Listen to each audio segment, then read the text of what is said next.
Hello students, today we are going to explain about the software myths and we'll cover all the types of myths, that is management myths, customer myths and practitioner myths. Let's start. Software myths. First of all, let's understand the word myths. What is myths exactly? Myths means wrong or false belief, यानी कि किसी के बारे में गलत धारणा जो करते हैं उसे बोलते हैं हम बिलीफ। वो गलत भी हो सकता है, जो हम जरूरी नहीं है कि जो हम सोच रहे हैं वो सही हो, वो गलत भी हो सकता है। ठीक है, let's continue. Myths are there in a mind of three parties. मिथ जो है वो हमारे सॉफ्टवेयर के टर्म में, I am talking about the terms in software world. तीन पार्टीज इसके अंदर पार्टिसिपेट करेंगे जो कि अपने हिसाब से बिलीव करेंगे। वो कौन कौन से हैं? Management means, customer myths and practitioner myth. Practitioner myths मतलब जो डेवलपर्स होते हैं उनके भी मिट्स रहते हैं, सबका अलग अलग बिलीफ रहते हैं। चलो स्टार्ट करते हैं मैनेजमेंट मिट्स के साथ। मैनेजमेंट मिट्स यानी कि मैनेजमेंट क्या सोचता है। अब यहाँ पे सोचना मतलब इन टर्म्स ऑफ व्हाट। जब भी आप कंपनी में काम करते हो तो मैंने अभी भी बताया कि तीन अलग अलग टाइप के पार्टीज जो है that will play the role. ठीक है, मैनेजमेंट अपना रोल प्ले करेगा, कस्टमर अपना रोल प्ले करेगा एंड जो पार्टिस प्रैक्टिशनर यानी कि डेवलपर प्रोग्रामर प्रोग्रामर भी जो है वो रोल प्ले करेगा। अब मैनेजमेंट क्या सोचता है, let's say management with software responsibility are often under pressure to maintain budget, keep schedules from slipping and improve the quality. Obviously, हमेशा जब भी मैनेजर जो होता है, मैनेजर जो मैनेजमेंट का एक पार्ट है, ठीक है, वो क्या सोचता है कि बजट को मेंटेन करना है। अब बजट को मेंटेन कैसे करेगा? फॉर एग्जाम्पल, जब भी हमें कंपनी के अंदर प्रोजेक्ट मिलता है, यानी कि सॉफ्टवेयर का कोई ऑर्डर है, प्रोजेक्ट है, तो वो प्रोजेक्ट को अंडर बजट डेवलप करना है यार। अब अंडर बजट मीन्स व्हाट, कि जब भी शेड्यूल्ड डिसाइड होता है, कॉस्ट डिसाइड होता है, तो एक टाइमलाइन और माइलस्टोन डिफाइन होता है। ठीक है, तो वो माइलस्टोन के हिसाब से प्रोजेक्ट अगर नहीं बनता है तो वो आउट ऑफ बजट हो जाता है, यानी कि बजट जो है वो इंक्रीज हो जाता है। ठीक है, and manager is also focus on improve the quality. Now let's move ahead in see कि मैनेजमेंट क्या सोचता है और एक्चुअल रियलिटी क्या है। या मिथ वन, इसको माइथ और मिथ आप दोनों बोल सकते हो। ठीक है, मैनेजमेंट मिथ्स ये एग्जाम में 99.9% आने वाला है, सो B noted properly when I explain this particular question. Okay, क्या मिथ है? We already have a book that is full of standard and procedure for building software. Won't they provide my people everything they need to know? क्या सोचता है management कि हमारे पास already list of books available है जिसके अंदर सारे के सारे स्टैंडर्ड्स है, प्रोसीजर है, किस तरह से सॉफ्टवेयर बनाया जाता है, उसकी सारी स्ट्रेटेजी है। तो उसके जो डेवलपर है वो सब कुछ उसी में से जान लेंगे, बाहर से जानने की कोई जरूरत नहीं है। वो क्या कौन सोचते हैं ऐसा? मैनेजमेंट। बट एक्चुअल रियलिटी क्या है? The book of standard may exist but it is used. Are the software practitioners aware with its present? Is it complete? In many case answer is no. Obviously ये पूरा का पूरा wrong belief है। Book के अंदर book might be introduced in a very uh, very old version, and nowadays the technology is upgrade and upgrade. So that means the reality is completely changed, technology is changed, working scenario is changed, so it is completely maybe incomplete in many cases. Okay, so this reality is कि book के अंदर जो भी specified है वो जरूरी नहीं कि वो अपडेटेड हो जिस पे आप काम कर रहे हो। ठीक है, दूसरा मिथ, माई पीपल यानी कि मैनेजर ऐसा सोचता है, my people have state of art software development tool, after all we buy them a newest computers. Good, क्या सोचते हैं कि मेरे जो डेवलपर्स है, मेरे जो बंदे हैं, उसके पास स्टेट ऑफ आर्ट यानी कि सॉफ्टवेयर डेवलपमेंट के बहुत सारे टूल है, लेटेस्ट वर्जन के कंप्यूटर है, they can do anything. Is it reality students? No, the reality is completely change. क्या है reality? Let's see. Computer aided software engineering यानी कि केस, केस टूल यानी कि 4G टूल्स जिसे बोलते हैं, fourth generation tools, are more important than hardware of achieving the good quality and productivity. But the majority of software developer do not use them effectively. Obviously, अगर आपको बोल दूं आप after completion of bachelor degree और after completion of master degree, okay, is it possible कि चलो एक आपको मैं AutoCAD यूज करने के लिए बोलो, are you aware, are you easily operate that software? No, you must learn, you must understand how it is or need to operate, what are the fundamental things, what are the basics to operate that software. So it's not like that कि अगर management हमें नया case tool लाके देगा या कोई latest version का tools लाके देगा तो you can immediate workout on it, you can easily understand it. So this is what the reality, कि जरूरी नहीं है कि न्यूएस्ट कंप्यूटर लाके दे दिया तो आपको easily you have the very good grip to start development on it. Okay, so this is what the wrong. Next myth by the management is, if we get behind the schedule, we can add programmers and catch up. That is called Mongolian hard concept. यानी कि इस myth को समझो.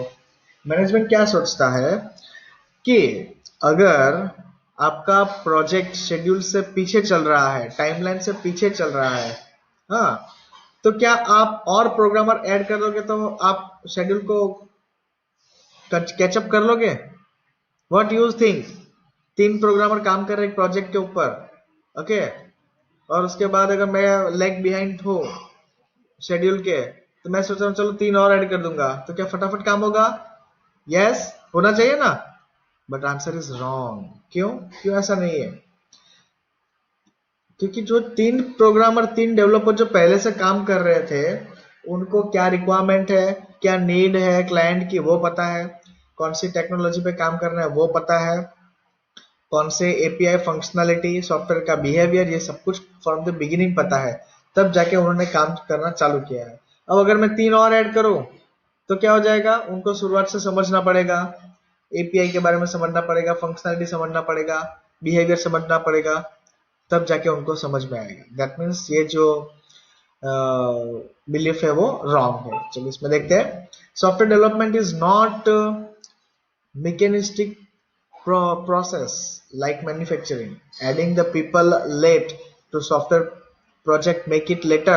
It's wrong, obviously. If new people are added, more people who are working must spend the time educating यानी कि सीखने के लिए the newcomers, thereby reducing the amount of time spent on productive development effort. Obviously, people can be added but only in a planned manner.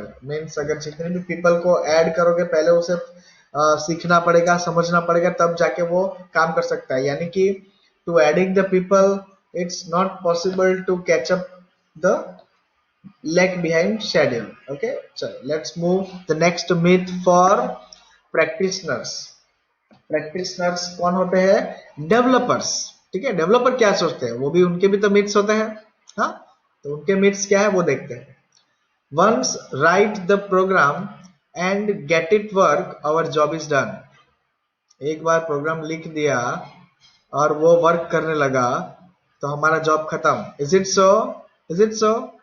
जरूरी नहीं है कि एक बार आउटपुट आ गया तो आप का प्रोग्राम 100% वर्क करेगा. सपोज रॉन्ग इनपुट डाल दिया तो रॉन्ग आउटपुट जनरेट हो सकता है. Okay, let's see the reality.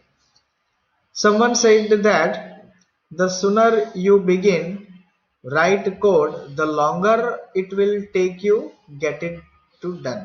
Means you need, अगर आपने प्रोग्राम लिखा तो दैट मीन जरूरी नहीं कि वो लॉन्ग टाइम तक it will give you the support. Yes, it might possible. There are several circumstances. It might possible the wrong input coming from the user, so it create the generate an error as well.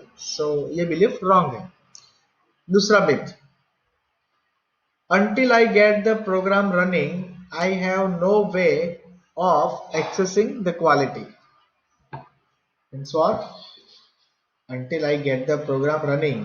Okay, जब तक मेरा programme जो है वो running condition में नहीं है, I have no way to accessing quality. मैं quality ऑब्जर्व नहीं कर सकता हूँ. No, it's wrong. One of the most reality क्या देखते हैं? One of the most effective software quality assurance mechanism is formal technical review. Formal technical review means what? Work करो, review लो, execute करो, requirement को implement करो, functionality को check करो और उसका review low. This method is called the quality filter. Okay, and the quality filter are used to testing for the finding the defect, error, fault, etc. Is it okay? Fine. Next pick देखते हैं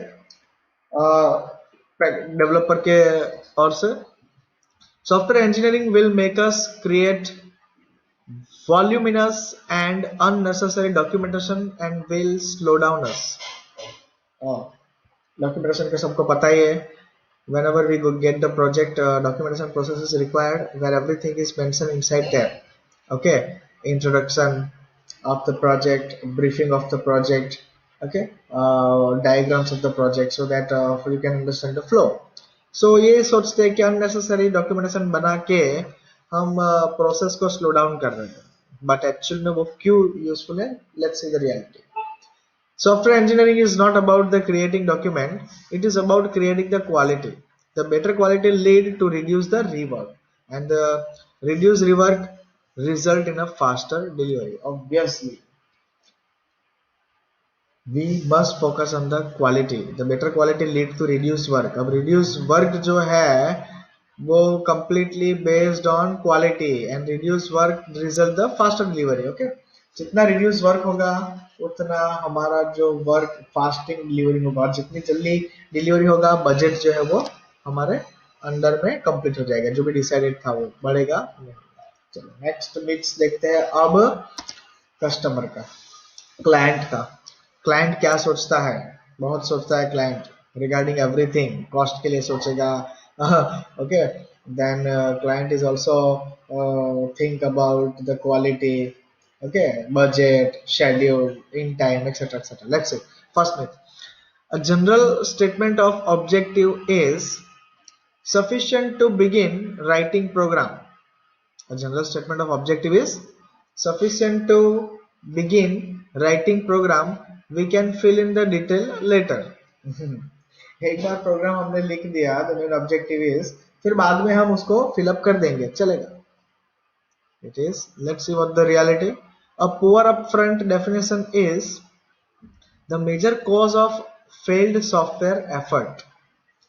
जब तक आप किसी कोई form आपने develop किया है, कोई भी फंक्शनलिटी डेवलप किया है, अगर आप उसको फिल करके टेस्ट करके चेक करके नहीं देखोगे तो it will create the problem later on. Okay, a formal and detailed description of the information domain, function, behaviour, performance, interface, design, constraint and validation criteria is necessary. Obviously यही सारे चीजें हैं जो सॉफ्टवेयर के बेस्ड है.